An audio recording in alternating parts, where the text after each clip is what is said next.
I believe that this nation should honor itself. Extraordinary television picture here. 50 years ago, 2 Americans set foot on another world for the first time in human history. Hi, Roger. You're loud and clear. It was July of 1969, and the whole world was watching. Step off the limb now. As Neil Armstrong and Buzz Aldrin stepped out of the lunar module and ushered in a new age of exploration. Okay, now I think I'll do the same. Not only was the moon landing itself an extraordinary feat, and the science performed unparalleled in human history, but the samples our astronauts collected would change our understanding of Earth's nearest celestial neighbor for decades to come. On July 24th, after traveling over 950,000 miles in a little more than 8 days, the Apollo 11 crew began to re-enter our planet's atmosphere, beginning the final stage of their dangerous journey home. Their parachutes deployed, and our astronauts safely splashed down in the Pacific Ocean, where the USS Hornet aircraft carrier was awaiting our new heroes. With navigational precision, our U.S. Navy quickly lifted them up into a helicopter and delivered them safely to the deck of the USS Hornet, where the astronauts entered into quarantine as a new era of lunar science began. 50 years later, we come to you live from that same U.S. Navy aircraft carrier. Welcome to NASA Science Live, where we're coming to you aboard the USS Hornet, a Navy aircraft carrier, now a museum here in Alameda, California. This ship has an unprecedented history. It helped lead the victory in the Pacific in World War II, and this is the ship that brought back to shore the actual Apollo 11 capsule crew and the first ever samples from another world here back to Earth. I'm your host, Dwayne Brown, and we are celebrating as a nation the 50th anniversary of the Apollo 11 lunar landing. You're going to hear a lot more, get the behind-the-scenes look as only NASA Science Live can bring you, and interact with our guests here on Facebook, Twitter, and send in those questions using hashtag AskNASA. And if you're watching online, use the comment box for your questions. Behind me is a crane, very unique, just like the USS Hornet. It actually hosted out of the ocean the Apollo 11 capsule. You're going to hear about that. You're going to hear about the ship. You're going to hear about the science from the lunar samples, the challenges of taking humans to the moon and getting them back.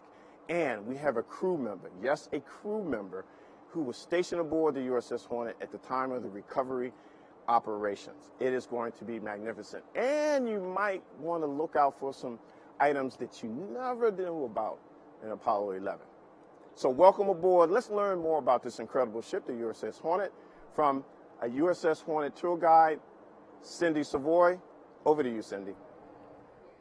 Hi, good afternoon. My name is Cindy Savoy. I'm a docent here on the USS Hornet Sea, Air, and Space Museum, and welcome. We have the largest Apollo exhibit outside the Smithsonian in Washington, D.C., and President Nixon chose us to be the recovery ship for the Apollo 11 astronauts, the first men to walk on the moon, because we were decorated and we're famous. Historically, we are kept in our authenticity, so we'll remind you exactly what it was like in 1969. Here I'm standing in a replica of a living room, the way it looked in July of 1969, with a TV that we had to get up and turn the channel, and a shag carpet. We also have a picture of President Nixon, and he was very proud of us, and that's why he was the only president to come to the Hornet or to a carrier to represent the United States and welcome back astronauts when they came back from the moon. So I would like to point out some artifacts that we have here that we will go over later on in the program. We have the MQF, Mobile Quarantine Facility, where the astronauts were placed after they came back from the moon. We have a famous helicopter, number 66, and this helicopter was also in the movie Apollo 11 with Tom Hanks. And then over here we have the Apollo capsule and a Gemini capsule, and we will point those out later on in the program. So welcome to the USS Hornet Sea, Air, and Space Museum, and we will see you soon. And back to you, Dwayne. Well, thanks, Cindy. And we'll be coming back to you a lot more to hear about these artifacts on this incredible ship, the USS Hornet. So this is the NASA Science Live set here on the Hornet, and I'm joined by NASA's top scientists, or officially known NASA Chief Scientist Jim Green. Welcome aboard the USS Hornet, sir. Man, is this fantastic. Beautiful aircraft carrier. It's amazing, isn't it? It is. the NASA chief scientist has a unique role. Explain. Well, I'm the independent advisor to the administrator on science activities. So that allows me to review our programs, which I'm really excited about, but also tell him about some of the exciting new discoveries that we make almost every day. Right. This looks like the moon, so let's get to the point, Jim. All right. Out of all the discoveries made during the Apollo program, what was one of the biggest? All right, I'll tell you what one of my favorite one was. So here we have the Apollo 11 site right here. The landing site is in Mare Tranquillitatis. This is also called Tranquility Base, and as you can see, it's between these dark area that we call Mare and the lighter crust. Now, what they brought back was about 50 pounds of lunar material, beautiful sets of rocks and regolith and all sorts of things like that. And one of them was a real find. It was an anorthosite. Now, yes? What?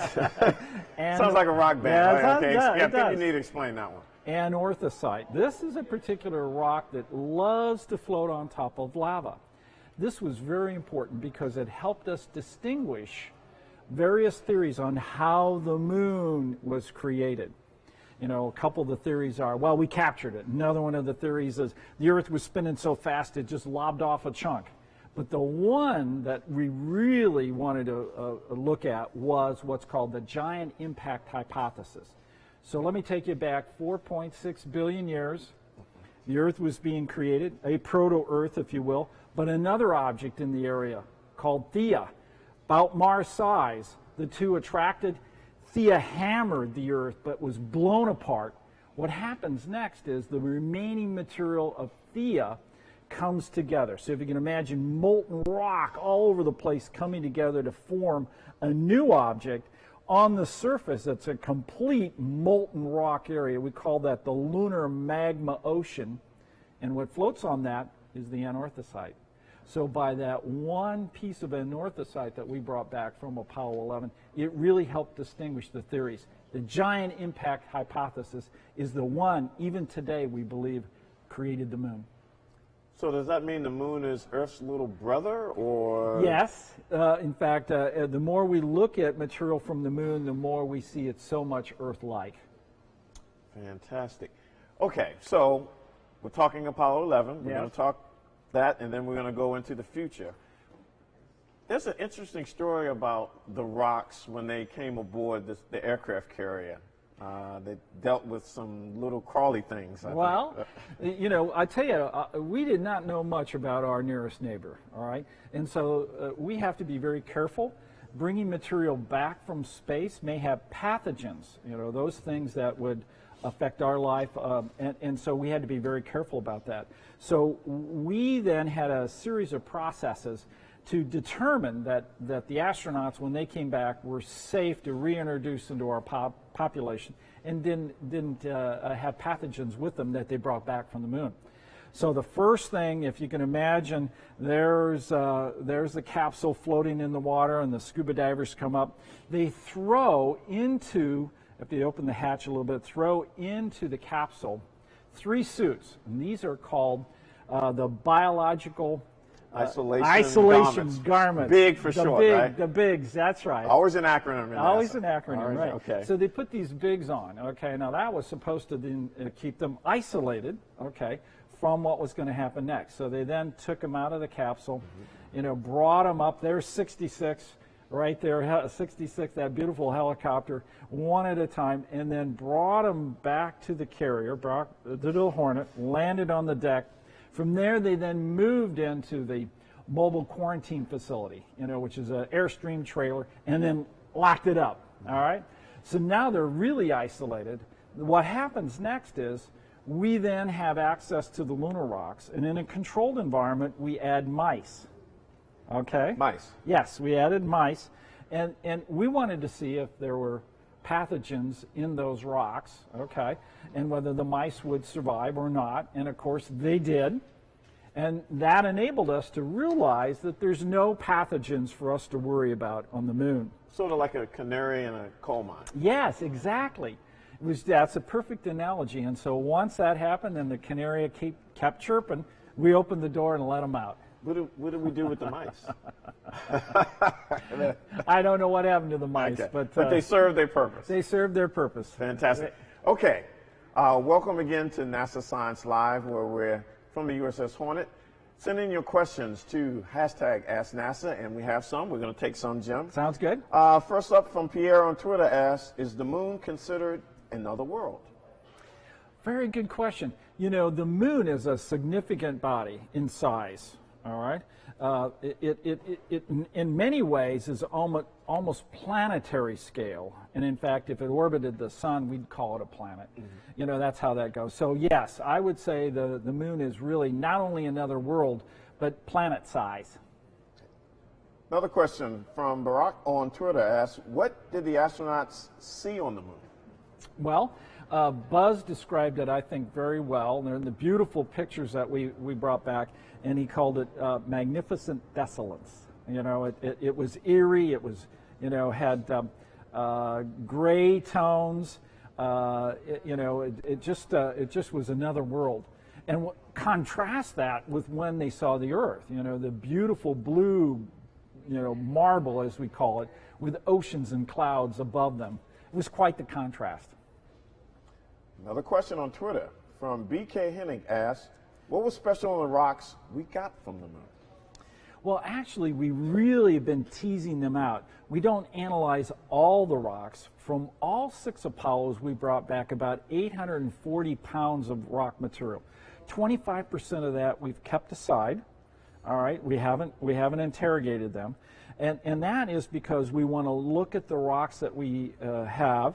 We want to be able to analyze them, learn new things so that we then can use the additional samples. Plus, the laboratory equipment is getting so good. We can take CT scans. We can look inside. We can see what are called isotopes. We can figure out the mineralogy and how these atoms are aligned in matrices to make up different rock material.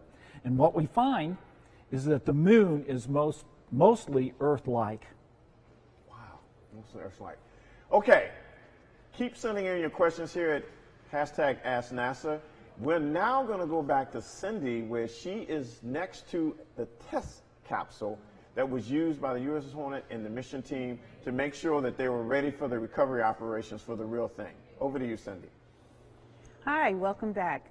I want to introduce you to our Apollo capsule. If you look inside, you can see how tight it was for 3 men to be in there for approximately 7 days. Now, it's very tight. They had on spacesuits. They were limited mobility in there, except Michael Collins was very lucky because he was orbiting the moon for 22 hours while Neil Armstrong and Buzz Aldrin were on the lunar surface. So he had room to spread out and relax, and he didn't have to talk to anybody. He absolutely loved it. If you look inside, there are some spaces that are vacant, but down there, you would probably have a lot of equipment and supplies throughout the whole unit. But this capsule actually was very important. It's the exact replica of the one that went to the moon, but this went to space to test the heat shield and also the instruments inside, but it was unmanned. Once it came back from the Earth, it wanted to see if it would actually tolerate a hard landing. We actually launch from over the ocean and we land in the ocean for soft landings, and we'll show you why. Let's walk around and look and see why a hard landing has severe implications. If you look at this, they dropped it from a high tower and it landed on a hard surface, and this was the impact that happened. You come around to the rear, you come around all the way to the rear of the capsule, and look at this, it actually cracked the structure. And you see the cracks and holes in it. So this would not have really survived hard landings, and they actually donated it to us, so it's on loan for us to enjoy, and so that our public can see it, and it's good for education purposes. You can see the heat shield has been replaced, but this is demonstrate how the heat shield is built. Actually, all the wiring that is throughout the capsules for electricity, for communication, and for scientific research, to gather scientific research. So if you look, we're going to come back here to the front. And hi, Dwayne. How are you? How are you, Cindy? I'm fine. How are you? We're keeping you busy today. Yes. an honor to be here, and thank you so much. You're welcome. Okay, so you talked to thousands, millions of folks about this incredible facility and the history. What is one of the more common questions you get about the capsule? Well, actually, because there was 3 men in there for 7 days, a lot of the kids want to know what was the environment like when they came back from the moon, the smell. So I asked them, I said, now you've been in there for 7 days. You left, you came back what you left with. Did you take a shower for 7 days? And the kids go, oh, no. They said, yeah. It's very, very memorable. I can only imagine, but we won't go on graphic details on that. Yeah. One more question.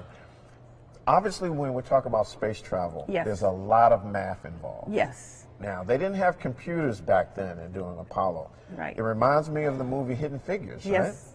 Yes. A little more detail on that. Well, what they did was they used slide rule for calculations. They used the sextant for navigational fixes. For celestial fixes, they used the sextant, and also they had the communication system was not as sophisticated, so they practiced a lot in communicating with Houston and back and forth, and a lot of it had to do with how they were going to tolerate landing in the ocean. So when they did land in the capsule in the ocean, they were basically upside down, and the ocean was moving quite a bit. So when the astronauts came out and they had on their big suits, they had to be very mobile, and they had to be quickly transferred from the capsule to the Hornet. These are the biological isolation garments. Yes, the big suits, right. And so they had to be transferred and quickly removed from the capsule into the helicopter to the Hornet, and then they went into the mobile quarantine facility, which we will talk about at another time. I'm looking forward to it, and we'll see you later in the show. Yes, thank you, Dwayne. Absolutely. Now we're going to talk about technology, because technology is very important, and we're talking about a technology that if it doesn't work, we're going to have a bad day. I'm now joined by Jeremy Vander Kam. Yes, sir. Love the name. It's very cool. What's your title and what do you do? So I'm the Deputy Manager for the Orion Thermal Protection System, or TPS. And that material is what goes around the outside of the vehicle to protect it from the heating during reentry. Okay. So, the heat shield, very important. Why do we need the heat shield? But better yet, how do you design it to make sure it works? Right. So we have two major types of heat shields that we create depending on the mission being flown. And really the most important factor there is how fast you're going when you get to your destination. The first type of heat shield material we use is an insulator. This is a tile material that's been used on the space shuttle and that we use some on Orion. It's made of silica fibers, and for these materials, they'll look about the way they did when they launched, when they come back, where their surfaces can reach temperatures between 2,000 and 3,000 degrees Fahrenheit, but the part that's attached to the vehicle will stay a nice comfortable 100 degrees Fahrenheit or so. For more aggressive missions, like what the Apollo missions were doing, and like what we're doing on the Orion capsule as part of the Artemis program, we're coming back from the moon, now we're going like 11 kilometers per second. We have to use material systems that are ablative. This is one of the, this sample here was actually taken from the first Orion flight test in 2014. The way these work is that their surface temperatures may be between 4,000 and 5,000 degrees Fahrenheit. That energy actually reacts with the material and consumes the material, and that consumes energy itself. So we can tolerate much higher temperatures and keep the part that's bonded to the vehicle, again, a nice comfortable, say 100 degrees Fahrenheit.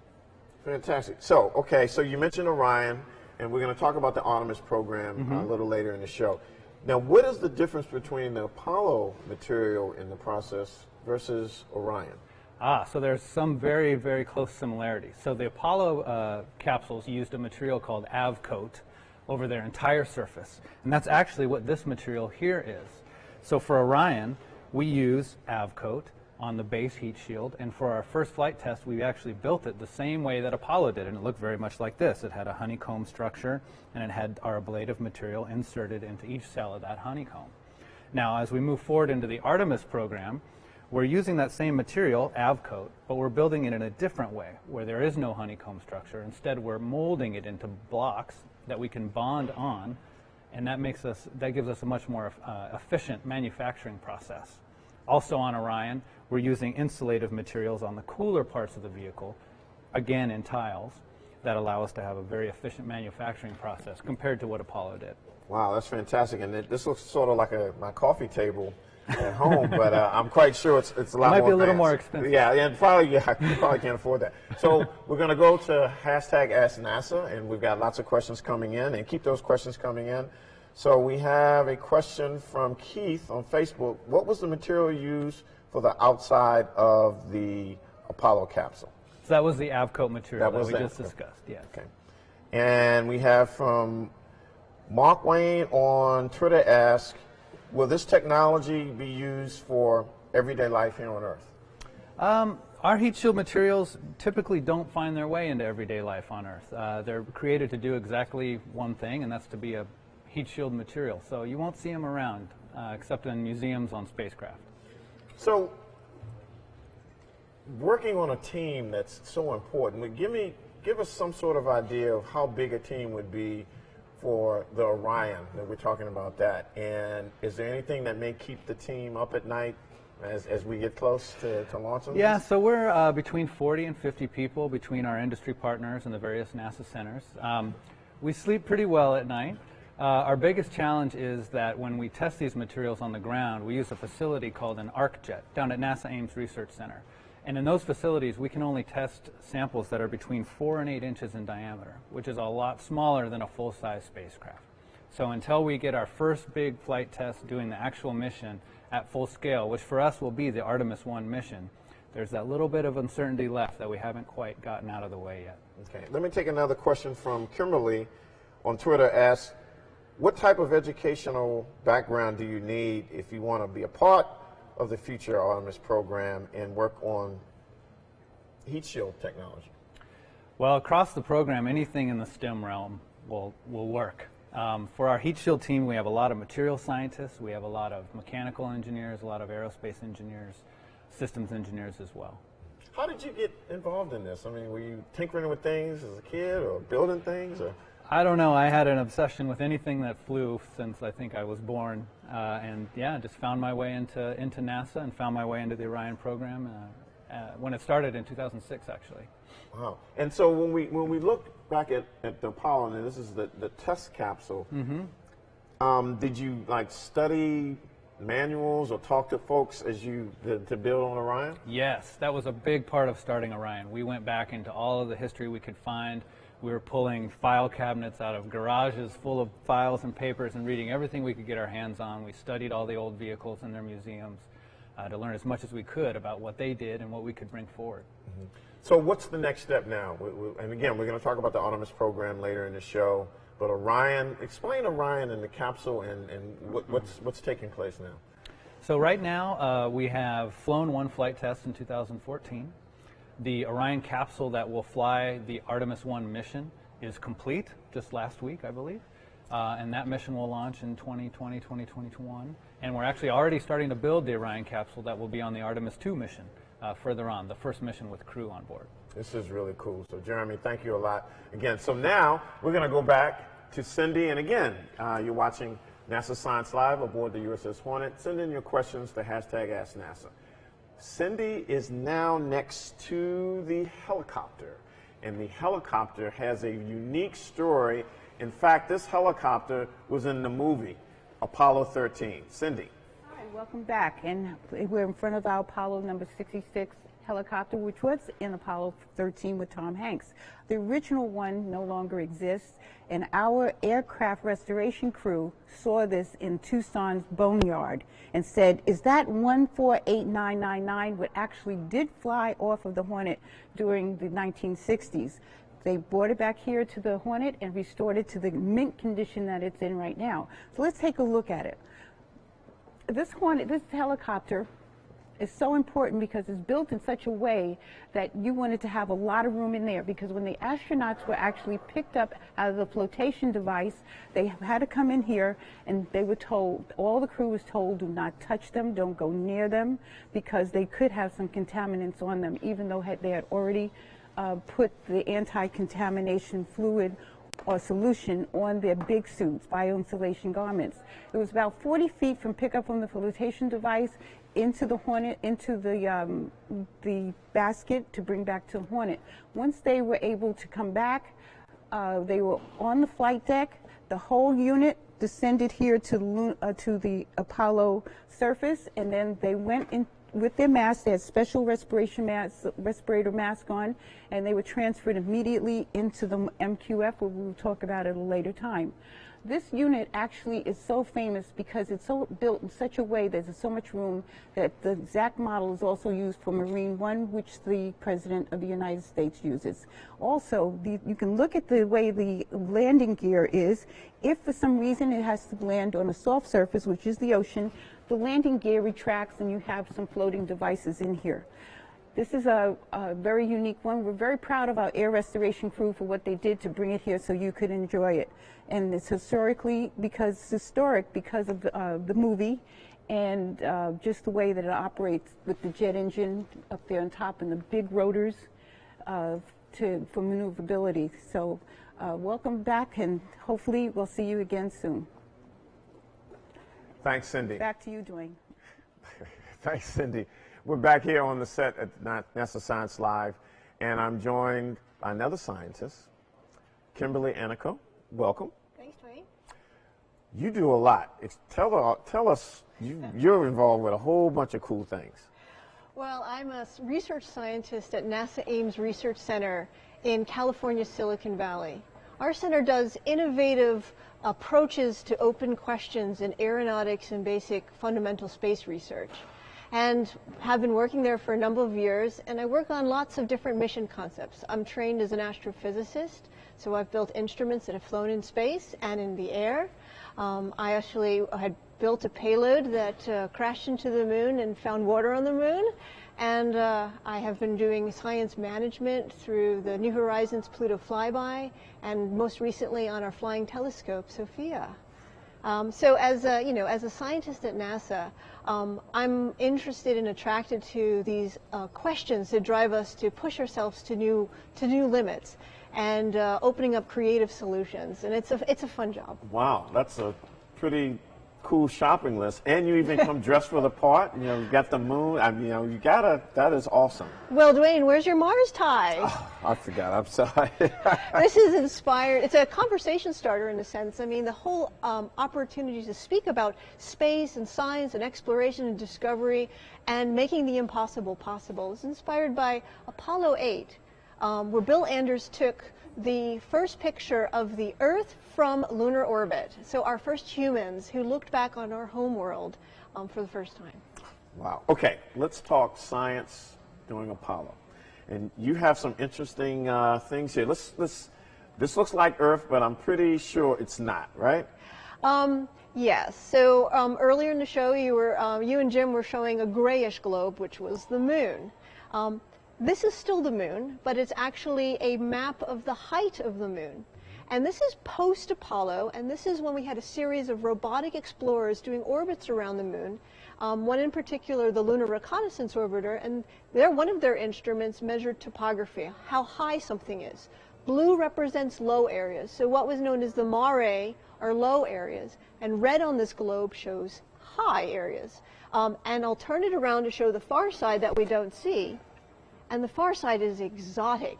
Did you know that the average height on the far side is over 1 mile higher than on the near side? And it has the most extreme topography because the highest point on the moon is higher than the highest point on Earth, Mount Everest. Also intriguing, on the far side down to the South Pole is one of the lowest areas, a giant impact basin called the South Pole Aitken Basin. And this is an exciting area that lunar scientists are salivating to have an opportunity to have access to this part of the moon that we haven't had before. Wow. Now, this little guy is really interesting, and I'm willing to bet it doesn't look like it came from the beach or a little hill, right? You're right, Dwayne, and you're looking at an Apollo moon rock. This is from Apollo 15. But the lunar rocks that came back from the 6 landed missions have transformed our understanding of how the moon formed, and also indications of what happened early on in our solar system. In addition to over the 6 landed mission, 840 pounds of rock, about 2,000 different samples, the Apollo astronauts put instruments on the surface of the moon. Apollo 11, they only had 2.5 hours on the surface. When we got to Apollo 17, we had about 3 days on the surface. Each different Apollo mission did more science. Buzz Aldrin, during Apollo 11, put out a seismometer. This would measure quakes, moonquakes on the moon. We also put these retroreflectors. Retroreflectors allowed us to measure the distance between the Earth and the moon, and also learn about measuring its orbital rotation and the spin of the Earth's rotational axis. We had a dust detector on Apollo 11, and also an interesting instrument to measure the particles coming off the sun, because the surface of the moon is a wonderful laboratory to do science from. So all of those science experiments, and how many were there again on them? Well, on Apollo 11 we had about 4, plus the photographs, the motion pictures, and the fact that the Armstrong and Armstrong's footprint is an experiment in itself. It showed about the properties of the lunar soil regolith and how it impacted upon pressure. And so you might hear Aldrin talk about, I only went about ½ an inch or something like that. That was telling the scientists, because up to then we had no idea what the surface of the moon would touch and feel like. So even them walking on the moon themselves provided information about the lunar surface. Now I asked Jim there were so many findings, but what he thought was the biggest. What would be next in line? Next in line, well, it's when you look at the moon, you see all these craters. But we didn't really know what the dominant mechanism is to make the surface of the moon. And the Apollo astronauts and the landed mission showed us it was impacts, things hitting the moon, rather than plate tectonics like we have here on Earth, or active volcanism that's reshaping our surface.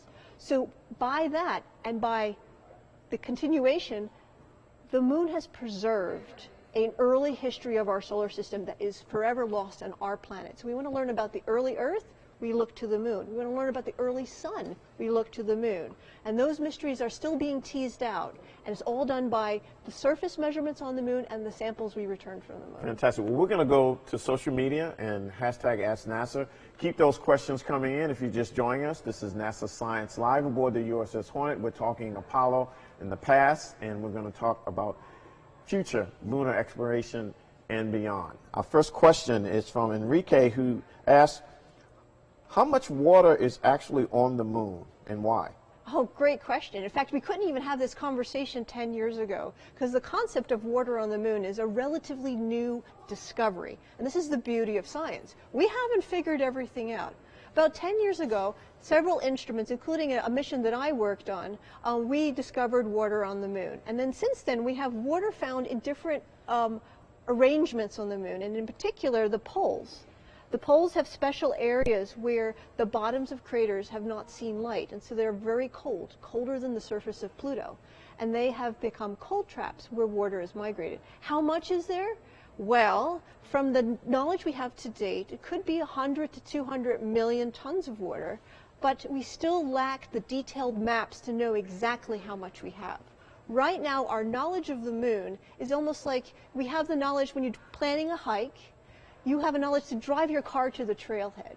But if we need to go to walk to that waterfall or walk to that cliff, we need more detailed maps, especially about the water. Water is scientifically interesting, and it's also important for a sustainable human presence on the moon, because water can be oxygen we breathe, hydrogen and oxygen for fuel. It's a wonderful resource and an interesting scientific discovery that is only 10 years young. Wow.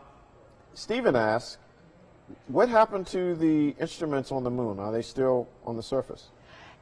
Yes, they are. In fact, some of the instruments are still in use. Can you imagine 50 years later? Those retroreflectors I mentioned, these are glass mirrors or prisms that you can beam a laser beam from Earth, and it bounces right back to you. So if you measure the time it takes and you know the speed of light, you know the distance between the Earth and the moon.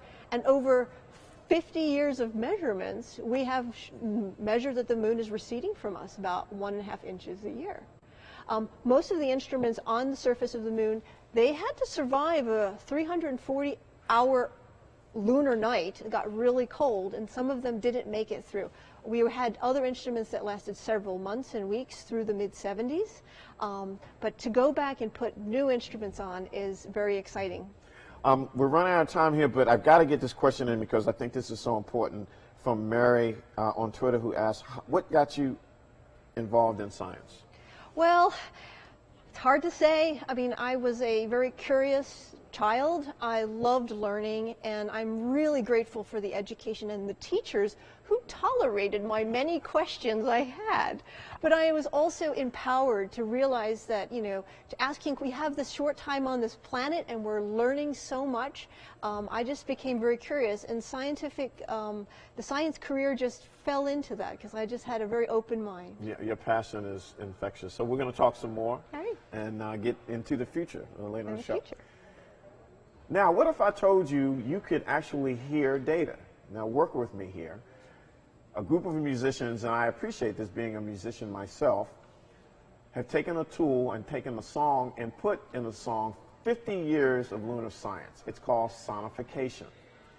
Let's hear more from moon data visualizer, Ernie Wright.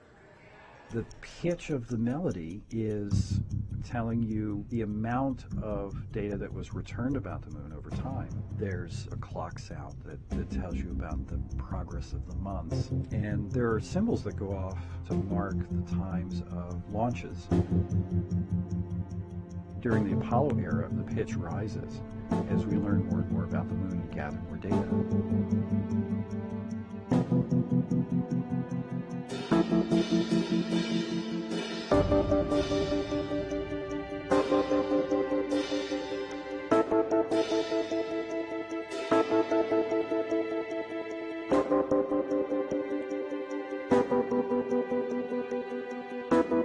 And then there's this period in the middle where it kind of falls, when we weren't sending people and we weren't sending robotic missions. It falls off a little bit.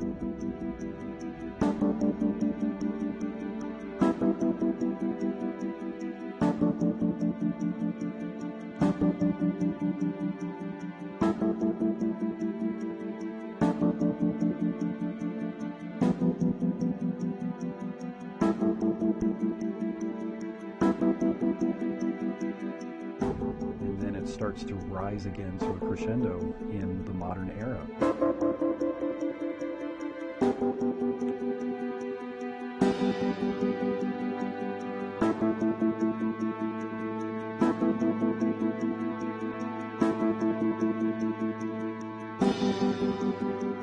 In the sonification, there are these two peaks in the valley, but the other thing to take from it is that there is a continuous note of exploration.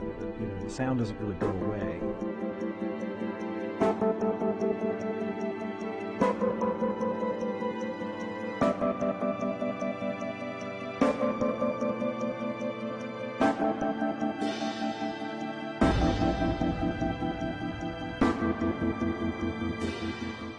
The past and the present and the future are all connected. You get that sense when you're listening to it that while there are variations in our level of interest and in the amount of data that we're gathering at any particular time, there's also a continuity that once we went there, we didn't want to stop.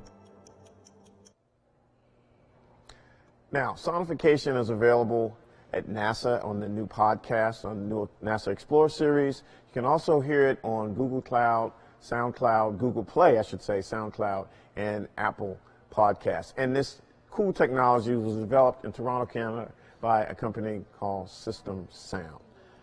Now on the set here is someone, and I'm very honored that he's here on the NASA Science Live set, Skip Howard Robertson, a crew member on the USS Hornet. Sir, welcome. It's an honor. Thank you for your service. It was my pleasure and my honor. Let's go back in time. Today, 50 years to today, would be the day before tomorrow, which is the actual anniversary that you guys picked up the spacecraft. So the day before, what's the atmosphere on board the USS Hornet? It's an atmosphere of expectation, excitement, wondering what was going to happen, how is it all going to work out, would I get to see the president, would he shake my hand, which of course didn't happen. But we were ready for this thing to happen. We had been practicing extensively for weeks because it just doesn't happen overnight. So we had a dummy command module, which they'd drop in the ocean, and then they'd wake us up at 2 in the morning and say, go find it. Things of that nature. So we were ready, fully prepared. A lot of us were amused at the apprehension about moon bugs. But Well, let me ask now, what was your role on the ship? I worked in the radar area. I was a radarman third class. My job on the NASA recovery was the primary radio operator. So essentially, they would give me a piece of paper and I would read it.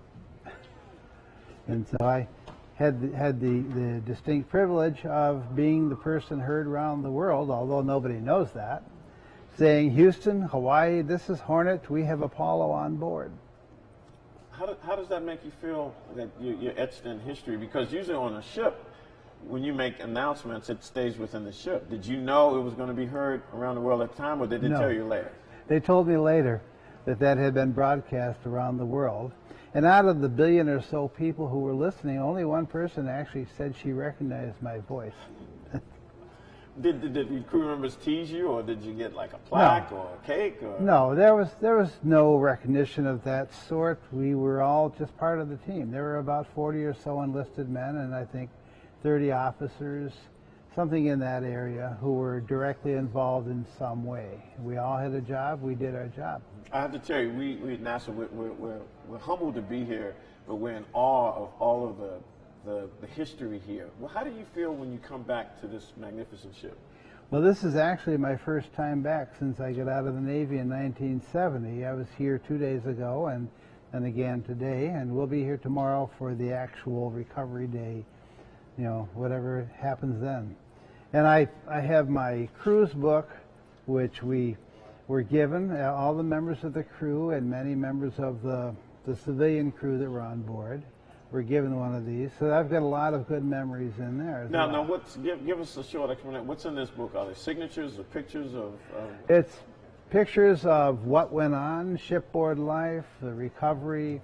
There's a picture, for instance, of Chaplain Pierto, who was the President Nixon for the rehearsals. Dandy guy from Wisconsin, which is where I live now, and just a lot of pictures of just routine shipboard life. Also pictures of crossing the equator. There were about 1,400 of us who are shellbacks, and there were about 300 or 400, including most of the civilians, who were pollywogs. And there are some pictures in here of that probably most of their families don't want to see. Well, we won't go there, but Skip, I just want to say again, it's an honor, and thank you for your service. It's truly humbling to know what part you played in this historic event and the anniversary, and thank you again. Well, I know the grandkids and the kids are very proud of you. Yes, they are indeed. Thank you very much. Okay, we're going to go back to Cindy, who's in a very important area where the astronauts will whisk into as they arrived on the USS Hornet, the quarantine facility. Cindy? Thank you, Dwayne. Welcome back. Here are the first footprints of Buzz Aldrin and Neil Armstrong as they exited the helicopter to go into the MQF, the mobile quarantine facility. Michael Collins' footprints aren't here because he did not step foot on the lunar surface. So when we go inside, this is a special Airstream that was made for NASA. And it doesn't have a wheelbase, so it's just made just for NASA, for the astronauts when they return back from the moon. If you look inside, we have 6 seats. We have a technician and a physician who is in here with the 3 astronauts. So let's go inside. It's very interesting inside because they had to be able to eat. They needed to use the facilities because remember, the 7 days there was no shower. So we had to go inside and basically have equipment for them to change and use the facilities. Now, Michael Collins wasn't feeling that well when he came back. So what he did was he was the first one to use the facilities back here. And you can take a look inside. It's very tight, but it worked. And what happened was, think about it. For 7 days, they were in that small capsule, not much room to move around. They said, why did you put them into another small unit? But look, this is luxurious compared to the capsule. And they have 6 beds for them. They have, oh, look what we have here. We have a microwave. This was made specially just for the MQF because they had to cook their food and they couldn't have an open flame to cook their food, and they couldn't have an electrical coil because of could have been electrical fire. So what they did was they have a special unit just for the MQF to warm up their food and cook their food. Also, if you notice over here, we actually have an autograph by Edgar Mitchell from the Apollo 14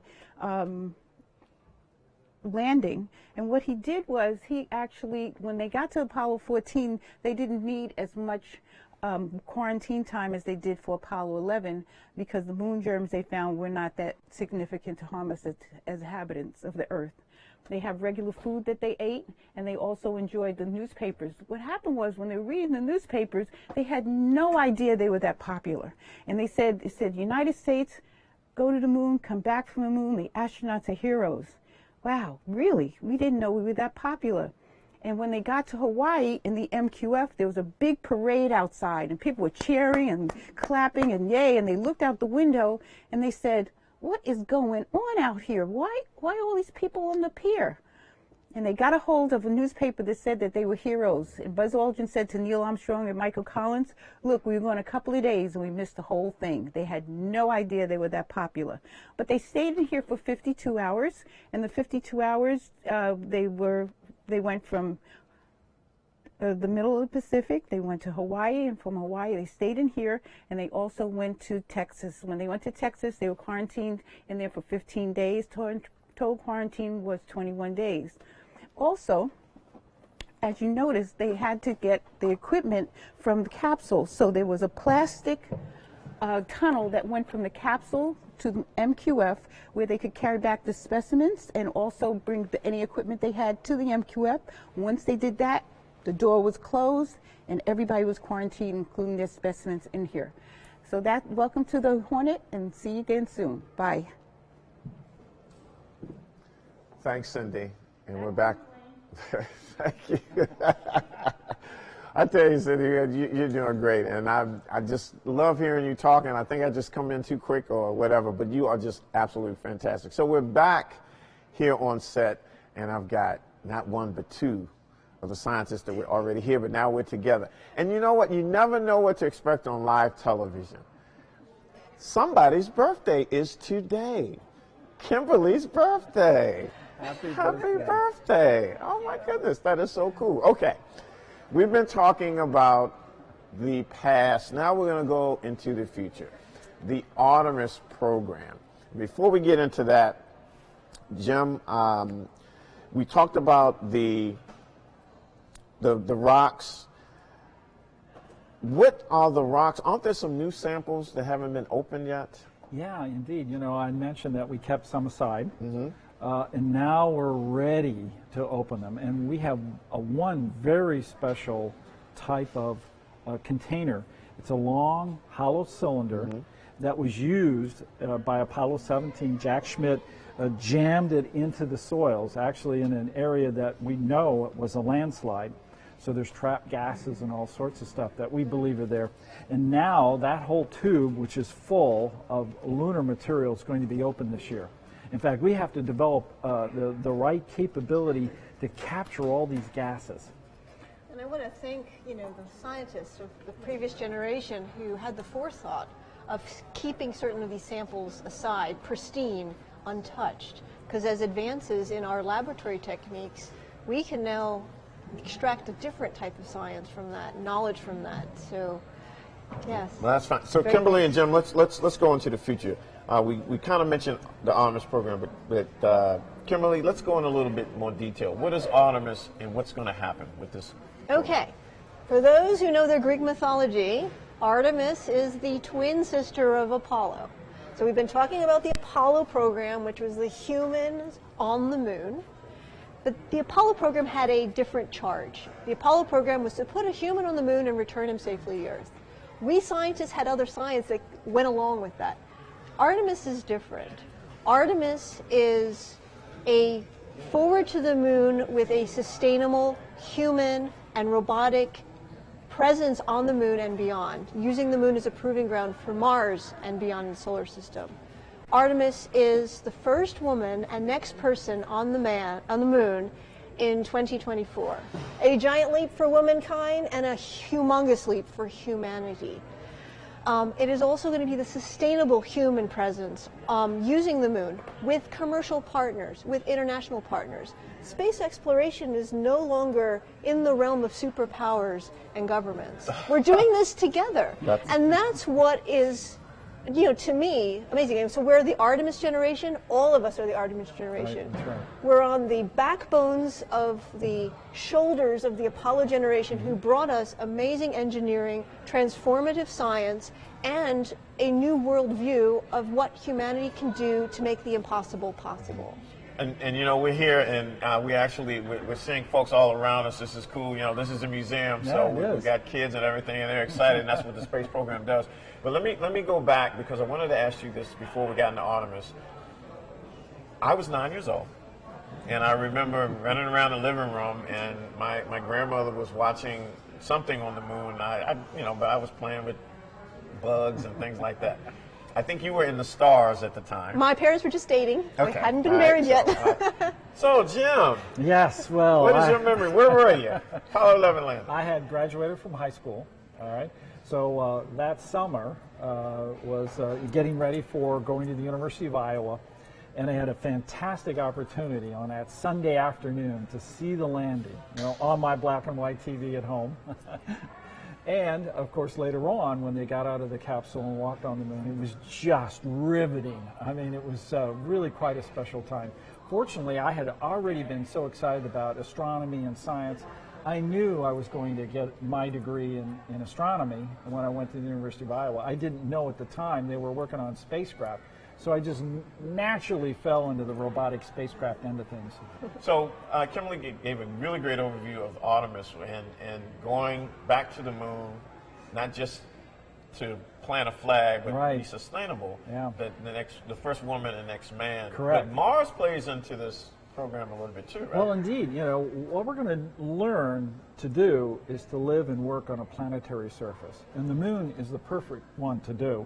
It allows us to develop a variety of capability that we will use as we then go to Mars. For instance, getting access to the water, being able to break apart the water in the South Polar region where we're going to land, allows us not only to drink it, you know, H2O, water is water, whether it's on the moon or on the Earth. You know? Or on Mars. Or on Mars. And we know there's water on Mars and it's subsurface, and on the moon we know it's a little surface and subsurface. So the techniques to excavate it, 3-day journey away.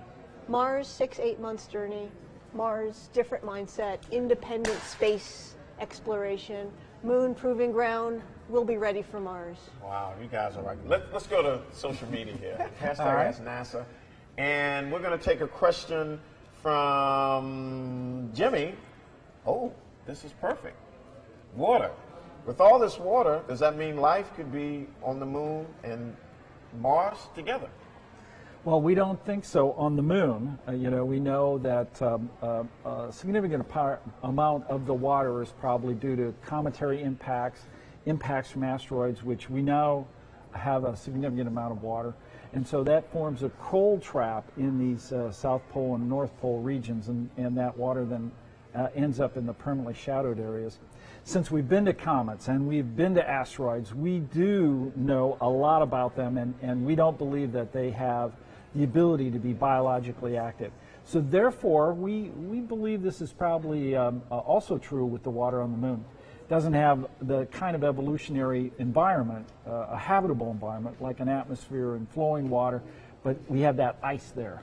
And a little known fact, did you realize there was a second lunar processing lab during Apollo that was at NASA Ames?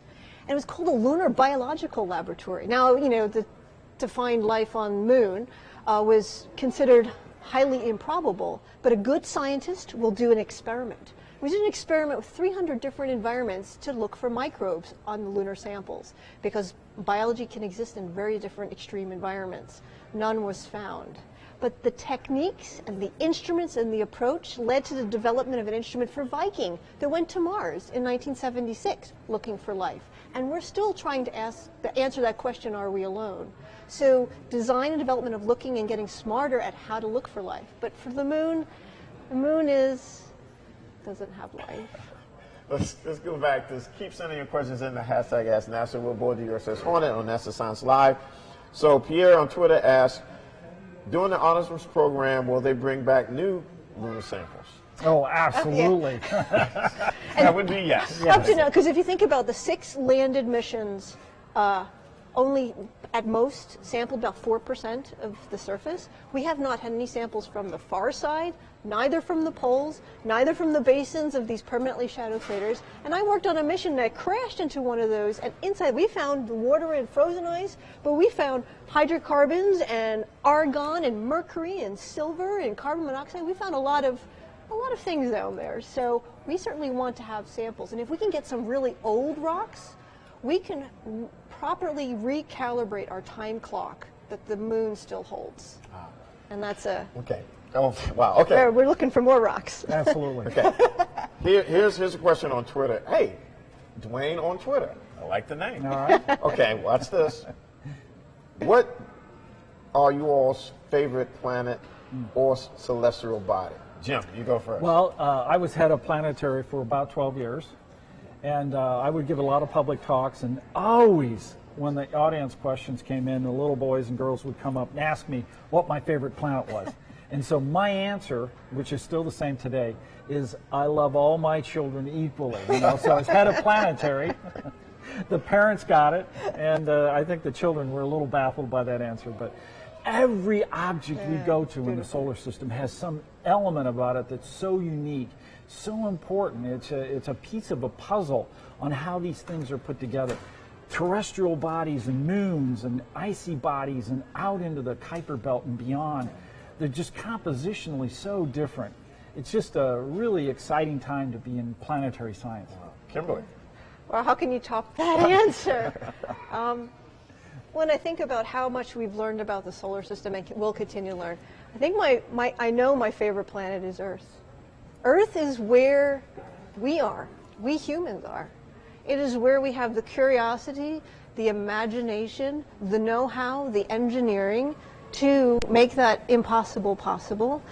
It's brought us the pictures of Pluto. It's brought us the information about the moon. It's brought us information about the sun.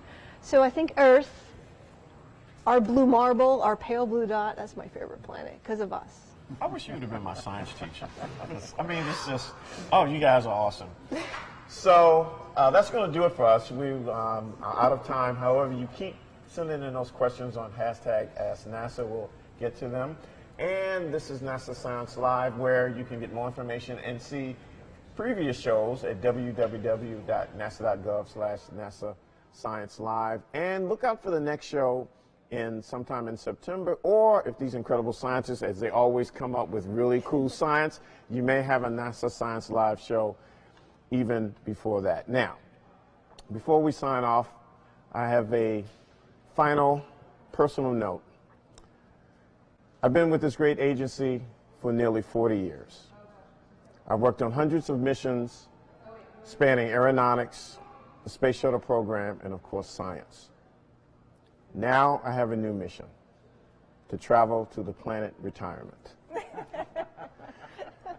It's been my honor, and I'm very humbled, to have worked with thousands, no, 10,000s of people all over the globe. The mentors like Jim, the colleagues like Kimberly, thank you. To all of you, thank you. This is not goodbye. This is, we will meet again. To the Apollo generation, I say happy anniversary, which I'm a part of. And to the Artemis generation, I'm going to be there with you in some shape or form because we're going. This is Dwayne Brown signing off from the USS Hornet and NASA Science Live, where science never sleeps. Thanks for joining us.